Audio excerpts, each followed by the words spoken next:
Hello hello អ្នកទាំងអស់គ្នាខ្ញុំបាទស្មីអត់បានចេញរឿងមួយរយៈហ្នឹងអ្នកគ្នាក៏តែដឹងឲ្យថាខ្ញុំគឺរបររៀនផងលេងហ្គេមផងចឹងហើយគឺបាញ់បកស្រាយច្រើនចូលរឿងរបស់យើងតាមដឹងទៅបរកាភាគទីម៉ែដូចជាភាគទី2នៅក្នុងភាគទី2ហ្នឹងរឿងរបស់យើងបង្ហាញចំពោះនៃកាយភ្នំបៃតងដោយហៅថានៃកាយឈីងសានលោកលួយឈីងសានបាននិយាយជាមួយនឹងឡានស៊ូដោយពួកគេនឹងចុះពីភ្នំដើម្បីទៅជួបជាមួយនឹងអ្នកខ្លាំងអាចកំបាំងមួយនោះដើម្បីអរគុណគាត់ចំពោះអ្វីដែលបានផ្ដល់មកកាន់ពួកគេចំពោះខាងយីហ្វេងរបស់យើងវិញតែយើងក៏ឃើញថាគាត់ក៏បានយកអូឈីងទៅជាមួយផងដែរប៉ុន្តែអូឈីងនឹងវានៅតែមានជាមួយនឹងគំនិតអាក្រក់ចង់សម្លាប់ទៅកាន់យីហ្វេងប៉ុន្តែដូចជាគ្មានបានផលប៉ះពាល់អ្វីឡើយទៅកាន់យីហ្វេងជាពិសេសក៏ត្រូវបានយីហ្វេងរបស់យើងគំរាមផងដែរដោយសារតែទឹកមុខរបស់យីហ្វេងយើងគឺពិតជាកាយតែម្ដងរឿងរបស់យើងក៏បានបង្វែរមកដល់ខាងនេះម្ដងដែលយើងក៏បានឃើញចំពោះមនុស្សពីរនាក់ដែលមកពីនិកាយឈីងសានពួកគេគឺបានមកផ្ទះរបស់យីហ្វេងចំពោះព្រឹទ្ធាចារ្យលួយឈីងសានក៏បានចាប់អារម្មណ៍ជាមួយនឹងពន្លឺអ្វីមួយដែលបានចេញពីមុខផ្ទះរបស់លោកយីហ្វេង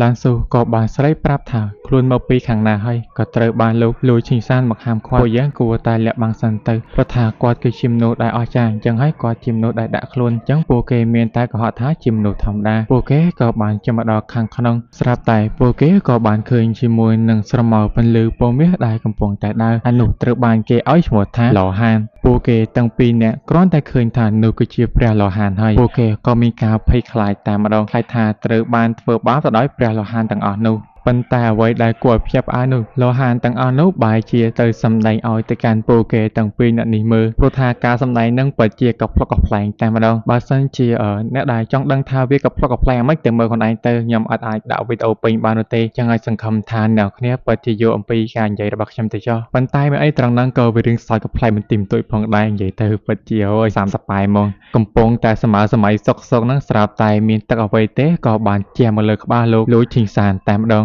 ដែលនោះក៏ជាស្នាដៃរបស់កូនសិស្សយីហ្វេងរបស់យើងដោយឈ្មោះថាសងឈីងគ្រាន់តែឃើញភ្លាមពួកគេក៏មកគោរពតែម្ដងសងឈីងក៏បានណែនាំថាខ្លួនគឺជាកូនសិស្សរបស់លោកយីហ្វេងដោយសារតែមិនចង់ឲ្យខាតពេលខ្លួនត្រូវតែមកបោសសម្អាតសិនស្រាប់តែលោកលួយឈីងសានក៏មានការយល់ច្រឡំថាការបោសសម្អាតនោះគឺមានន័យថាជំរះជាមួយនឹងចិត្តអាក្រក់របស់ពួកគេដូច្នេះហើយពួកគេក៏បានមកជួយសម្អាតផ្ទះរបស់យីហ្វេងតែម្ដងពេលយកមកដល់យីហ្វេងក៏បានឃើញជាមួយនឹងពួកគេហើយជាពិសេសហ្នឹងចំហាយថាពួកអ្វីដែលបានសាយភាយចេញនោះបានធ្វើឲ្យមនុស្សដែលបានមកពីនិកាយឈីងសានក៏មានការភ័យខ្លាចតែម្ដងងាប់ហើយហេតុអ្វីបានជាលោកយីហ្វេងគឺគ្មានអារម្មណ៍ថាទទួលដឹងពីចំហាយថាពួកអញ្ចឹងដែលគាត់ដើរទៅមើលទៅពិតជាសប្បាយតែម្ដងជាពិសេសហ្នឹងពួកគេក៏បានមកមើលអ្វីដែលយីហ្វេងយើងកំពុងតែធ្វើម្ហូបព្រោះថាវាមានជាមួយនឹងពន្លឺ7ពណ៌ដោយពន្លឺមួយនោះវាចេញមកពីអាវុធដែលវាជាអាវុធមួយដ៏អស្ចារ្យតែម្ដងយីហ្វេងឃើញថាពួកគេឈរនៅខាងក្រៅអញ្ចឹងក៏បានឲ្យពួកគេមកខាងក្នុងដើម្បីជួយតែម្ដងប៉ុន្តែកញ្ញាឡានស៊ូនាងក៏បានយកអ្វីមួយដែលយីហ្វេងរបស់យើងធ្វើហ្នឹងយកមកញ៉ាំគ្រាន់តែញ៉ាំហើយមើលទៅបានធ្វើឲ្យនាងមានអារម្មណ៍ថាស្រស់ស្រាយស្រាប់តែពួកគេក៏បានឃើញជាមួយនឹងអូឈីងរបស់យើងដែលគឺជាបិសាចចចដែលមានចំហាយថាមពលដ៏ខ្លាំងក្លាដូច្នោះពួកគេក៏បានរត់គេចយីហ្វេងយើងវិញបានឆ្ងល់ទៅកាន់ពួកគេតែម្ដងសម្រាប់មនុស្សទាំងពីរនាក់នេះបានគិតថាបើតើអ្វីដែលគេដឹងបិសាចចនឹងបើសិនជាចង់តាសម្រាប់ម្នាក់នឹងសម្រាប់រហូតដល់ទទួលបានជោគជ័យនិយាយទៅពីអ្នកនេះនិយាយទៅប៉ែពេកចំណែកយីហ្វេងយើងវិញចង់យកបិសាចចមួយនឹងធ្វើជាចំណីអាហាររបស់ពួកគេយប់នឹងស្រាប់តែសងឈីងក៏មានការចាប់អារម្មណ៍ជាខ្លាំងទៅកាន់អូឈីងរបស់យើងព្រោះថាគេពិតជាចង់ចិញ្ចឹមជាមួយនឹងសត្វកូនឆ្កែមួយនេះពួកគេដឹងថាវាជាចនោះទេដោយសារតែទឹកមុខរបស់វាគឺពិតជាគួរឲ្យស្រឡាញ់យីហ្វេងក៏បានយល់ព្រមទុកវាចិញ្ចឹមតែម្ដងមើលទៅអាកូនឆ្កែយើងនឹងវាក៏ពូកែសម្ដែងដែរបើហៅកូនឆ្កែហ្មងកង្ខ្វះច្រើនចំណែកពីអ្នកនេះវិញពួកគេគឺកំពុងតែពិភាក្សាព្រោះថាបើតាមមើលគេដឹងសងឈីងមើលទៅជាមនុស្សធម្មតាប៉ុន្តែមូលហេតុដែលលោកយីហ្វេងរើសយកធ្វើសិស្សពិតជាមានគោលបំណងអ្វីមួយច្បាស់លាស់បាទទៅហើយអ្វីដែលគួរឲ្យភ្ញាក់ផ្អើលនោះគឺជាកាំបិតនៅក្នុងដៃរបស់គាត់បើសិនជាពួកយើងអាចខ្ចីបាននិកាយរបស់យើងពិតជាអាចប្រយុទ្ធជាមួយនឹងនិកាយបេសាចដែលឈ្មោះថា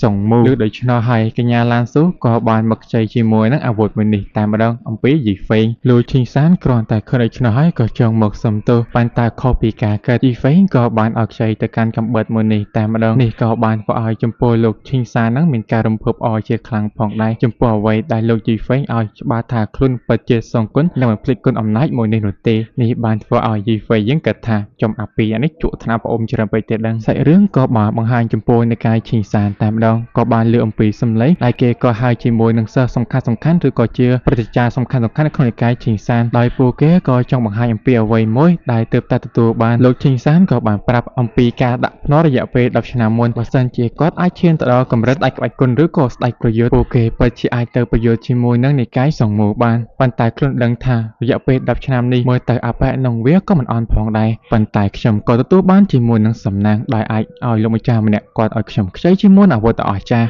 ដើម្បីជាផលប្រយោជន៍យើងនឹងត្រូវតែរើរបស់សំខាន់បំផុតនៅក្នុងនិកាយរបស់យើងផ្ដោតឲ្យទៅកាន់គាត់ទោះបីជាកូនសិស្សទាំងអស់នឹងចង់និយាយអ្វីក៏កូនខ្វល់ដែរព្រោះថាបើសិនជាយើងចាញ់នោះនិកាយរបស់យើងនឹងត្រូវបោះបំផ្លាញប៉ុន្តែបើនិកាយយើងឈ្នះវិញនិកាយយើងក៏រុងរឿងក៏អរគុណអំណោយមួយនេះសម្រាប់ជូនទៅកាន់គាត់ឥឡូវនេះវាមានតែសាកយកអាវុធដែលគាត់ឲ្យមកខ្ញុំខ្ចីតែជាមួយនឹងថ្មមួយនេះនោះទេគាត់ក៏បានទាញជាមួយនឹងតាំងតោយីហ្វេងដែលបានប្រគល់ឲ្យមកកាន់គាត់កាប់ទៅកាន់ថ្មមួយនោះមួយទំហឹងមនុស្សចាស់តែម្ដងប៉ុន្តែយើងក៏បានឃើញថាដូចជាគ្មានប្រសិទ្ធភាពអ្វីឡើយគាត់ក៏មានការខកចិត្តជាខ្លាំងតែអាចទេថាអ្វីដែលខ្ញុំបានឃើញនេះគឺគ្រាន់តែជាការយល់ច្រឡំតែប៉ុណ្ណោះស្រាប់តែមានជាមួយនឹងចំហាយធម្មពលខ្លាំងក្លាអាចបំបីជាមួយនឹងដុំថ្មមនុស្សបាននេះក៏បានធ្វើឲ្យលោកឈីសាននិងអ្នករតីទៀតមានការតក់ស្លុតជាខ្លាំងតែម្ដងមិនដែរឃើញអាវុធខ្ញុំទទួលបានអែមអត់អើនចំណែកខាងរបស់យីហ្វេងយើងវិញគាត់ក៏បានផលិតជាមួយនឹងកែវឆ្លុតឲ្យច្រើនតែម្ដងអាចកែវឆ្លុតហ្នឹងមិនដឹងថាគាត់មានបំណងអ្វីឬទេស្រាប់តែពួកគេក៏បានឃើញឯកផ្កាយ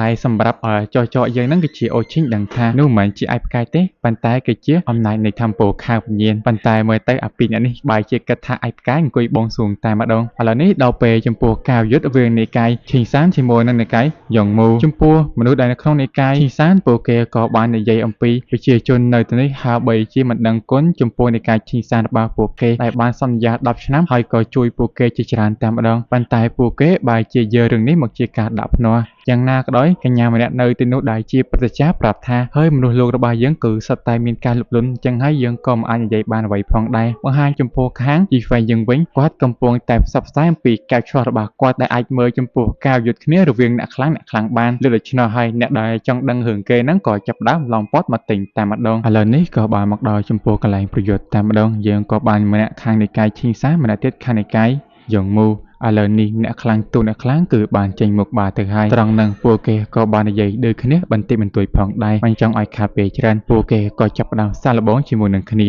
ការប្រយុទ្ធមួយនេះមើលទៅវាពិតជាក្តៅកគុកតែម្ដងអំណាចវាយមួយដៃពោពេញទៅដោយអំណាចនៃធម្មពលប៉ុន្តែយើងក៏ដឹងថាលោកឈីងសានគឺមិនមែនជាដៃគូរបស់និងសនវងនោះទេព្រោះថាបែបហ្នឹងវាគឺបានឈានទៅកាន់អាណាចក្រស្ដេចក្បាច់គុណមុនហើយវាក៏មិនមែនជាកម្រិតទី3ផងដែរហើយឱកាសយកឈ្នះរបស់អញក៏មិនមែនថាឯងអាចទទួលបានងាយៗនោះទេដល់និយាយទៅគឺជាផែនការរបស់អញហើយក៏បានចាប់ផ្ដើមវាយទៅកាន់លោកឈីសានរបស់យើងបន្តគឺគ្មានឲ្យបន្ធូរដៃមួយដៃនោះទេនិយាយទៅតរនឹងសាប់យ